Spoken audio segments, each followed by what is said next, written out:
America से जबरन 104 भारतीयों को निर्वासित किए जाने पर देश भर में हल्ला हो रहा है।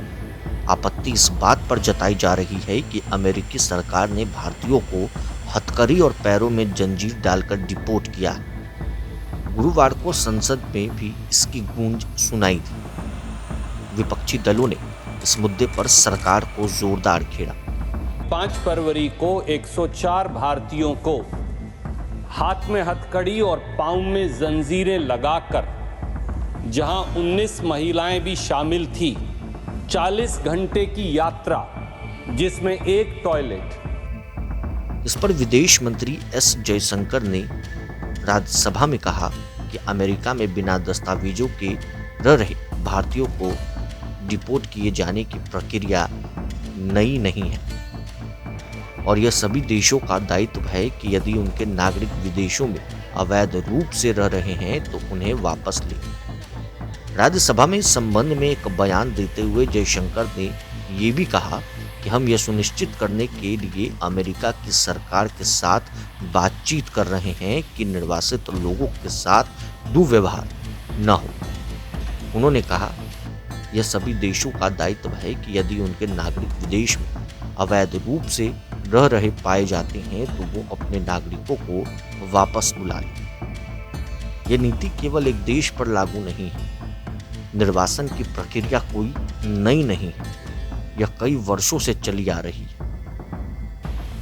वहीं आपको बताते हैं कब कब कितने भारतीय यूएस से निकाले गए। इसके साथ ही जयशंकर ने अमेरिका से अब तक भारत निर्वासित किए गए लोगों के आंकड़े सदन में रखे।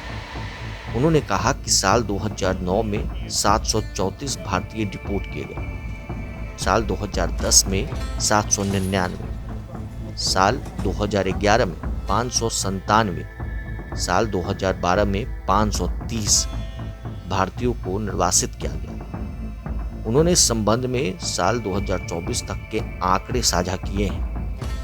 विदेश मंत्री ने कहा कि साल 2013 में 550, साल 2014 में 591, साल 2015 में 708, साल 2016 में 1303, साल 2017 में 1024, साल 2018 में 1180, साल 2019 में 2042, साल 2020 में 770 और साल 2024 में 1368 लोगों को डिपोर्ट किया गया और इस साल यानी 2025 में अब तक 104 लोगों को डिपोर्ट किया गया है। इस आंकड़े के बाद खलबली मची। आंकड़े बता रहे हैं कि सबसे ज्यादा भारतीयों का निर्वासन साल 2019 में हुआ था। उस समय डोनाल्ड ट्रंप की सरकार थी। जनवरी 2017 से जनवरी 2021 तक ट्रंप का पहला कार्यकाल था। उस दौरान भी सबसे ज्यादा भारतीयों को निर्वासित किए गए थे। उनके पहले कार्यकाल में कुल 6135 भारतीयों को निर्वासित किया गया, जबकि जो बाइडेन कार्यकाल 2021 से 2025 में कुल 3705 भारतीयों का निर्वासन हुआ था। बराक ओबामा के पहले कार्यकाल 2019 से 2013 में 2660 और दूसरे कार्यकाल 2013 से 2017 में 3152 भारतीयों का निर्वासन हो चुका है। यानी ओबामा के दोनों कार्यकाल में कुल 5812 भारतीयों का निर्वासन हुआ है। प्रभातखबर.com, विश्वास वही, रफ्तार नहीं।